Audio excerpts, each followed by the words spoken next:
Muli po tayong nagbabalik para sa panibagong vlog na ating gagawin ngayon at bago yung lahat, Merry Christmas po sa ating lahat. Kamusta po ang Pasko ninyo? After ng mas kaninang umaga, dumiretso lang kami dito pa uwi. Tinapos lang maghapon yung Pasko ng dito lang kami sa bahay at hindi na lumabas. Sa video na ating babahagi ngayon, tungkol pa rin kay VP Sara Duterte, ang ating Vice President na madalas nating topic kasi siya ang madalas din na pinag-uusapan sa loob ng social media. At ito nga ay tungkol nga o kaugnay sa pagpunta niya kay dating Congressman Arnie Teves na sinasabing ang pinuntahan daw nito ay hindi si Arnie Teves at kundi si Ramil Madriaga. So ano ba talaga ang kwento sa likod ng mga aligasyon na ito? Bago po tayo magpatuloy ng ating pagbabahagi, kung hindi ka pa nakapag-subscribe, pindutin lamang ang subscription button dyan sa ibaba at isama mo na rin ang notification bell para magbigay update sa iyo sa tuwing tayo mag-upload ng mga video dito sa ating channel. So tuloy-tuloy na tayo at ito nga talagang hindi pa rin tinatantanan at talagang ngayon ito na namang tungkol sa pagpunta niya kay Arnie Teves ang pinag-uusapan ngayon at nandito basahin nga natin itong news message na ito na ating nakalap ngayong araw na ito. Ayan o. Vice President Sara Duterte on Thursday remained mom and Interior Secretary John de Cremullas disclosure that she supposedly visited former Negros Oriental Representative Arnolfo Arnie Teves Jr. in a jail facility in Taguig City. Ito yung dahilan at naging yung pagpunta niya doon kay Arnie Teves, yun ang ginawang issue at ayon nga sa kanila ay kaya Madriaga daw ito pumunta, pero ang totoo, ito nga, kay Arnie Teves. Basahin natin dito yung message na ito ngayon, December 25, around 6:56 p.m. Vice President Sara Duterte on Thursday remained mom of Interior Secretary John de Cremullas disclosure that she supposedly visited former Negros Oriental Representative Arnolfo Arnie Teves Jr. in jail facility in Taguig City. In an interview in Davao City, the Vice President was asked to confirm if she indeed visited Teves, the alleged mastermind in the killing of former Negros Oriental Governor Roel Dicamo at Camp Bagong Diwa. Ito yung sabi ng dito ni Vice. Bahala sila kung anong gusto nilang sabihin. Basta ako ang sinabi ko, hindi ko kilala si Ramil Madriaga. It's up to them. On Tuesday, Remullas said Duterte visited the jail facility in Camp Bagong Diwa to see Teves and not Madriaga. Madriaga claimed to be the Vice President former aide and alleged that drug dealers and Philippine offshore gaming operators, or PUGO, are funding the campaign in the Sara Duterte is my President, Isip Pilipinas. As if she really visited Teves in jail, Duterte said, ang sinabi ko, wala akong i-confirm at i-deny. What I'm seeing is that I'm not confirming, not denying anything. Kung gusto nila sila ang magsalita, then magsalita sila. Basta ang sinasabi ko, hindi ko kilala si Ramil Madriaga. So, yun nga dinideny ng ni Vice Sara Duterte. Pero bakit nila pinipilit?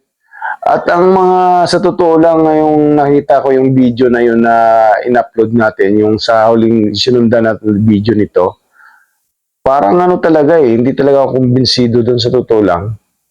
Hindi sa kumakampi tayo kay VP Sara, kundi walang hindi malinaw Tapos ito, yung pagpunta niya kay Teves, naging issue. Parang parang ginawa lang ng kwento talaga itong issue na to na baka may nakakita doon at yun.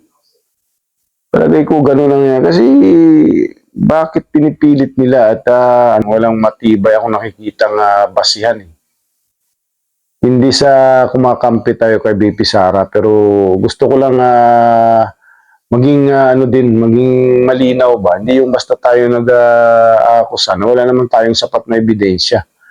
Ano yung ebidensya nila doon eh? Buti sana kung yung pagpasok niya doon, maglalagbook siya, ilalagay niya doon na visitor for Ramil Madriaga. Oh, so, yun, clear yun. Eh, wala eh, talagang entry point yun eh. So, maglalagin lang yun, tapos papasok na. Siyempre, dadaan siya dun sa security control eh.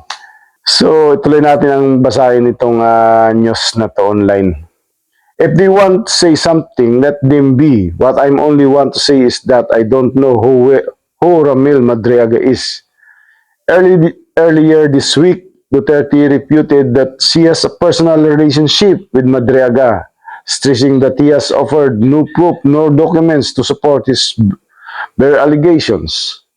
The Vice President further alleges that Madriaga appears to be acting out of desperation to secure his release from detention. Yun nga eh. Parang, di ba, kailan pa nakakulong ito? Mukhang gumagawa lang ito ng ugok para mapag-usapan eh. Katagal-tagal na niyang nasa loob ng kulungan at marami nang napagdaan ng issue against sa Sara Duterte. Bakit ngayon lang niya inilabas to? Parang gusto ko talaga ano eh, malinawan itong mga akusasyon sa kanya, lalo na itong tungkol sa pagpasok niya sa kulungan na dinalaw dahil itong si Madriaga, pero ang totoo ay yung si Arnie Teves pa lang pinupuntahan. Tapos yung mga video na yan na lumalabas na may ano yun, may patawag-tawag ng RAM. Tapos yung si Sara, kailan ba yun? Panahon yata ng ano yung video na yan, panahon ba yun ng ano ng COVID-19 kasi naka-face mask si ano Sara, hindi ko malaman kung siya nga talaga yun eh. So parang ibang tao yun. So tuloy natin basahin itong online message na to. He is now disseminating false statement to government authorities as part of a concerned effort to obstruct and undermine my possible candidacy for president, she said. According to Madriaga, he worked with Colonel Dennis Nolasco and Colonel Raymond La Chica regarding tactical transport services, securing Duterte and other VIPs, and transporting large amounts of money to people from July 2022 to April 2023. One of the sections in his affidavit was titled Confidential Funds, where he detailed alleged instances wherein he delivered millions and even a billion in cash. Madriaga is currently detained at Camp Bagong Diwa on a kidnapping for ransom charge. So, yun lamang po at kung nais niyo pong magbigay pahayag tungkol po dito sa ating ibinahaging video, mag-comment lang o magbigay ng inyong opinion dito sa mismong comment section ng ating video na ito. Hanggang sa muli, marami pong salamat sa inyong panonood at sana ay patuloy niyong suportahan ang mga binabahagi nating video na ito. Maraming salamat po and God bless po sa ating lahat. Merry Christmas!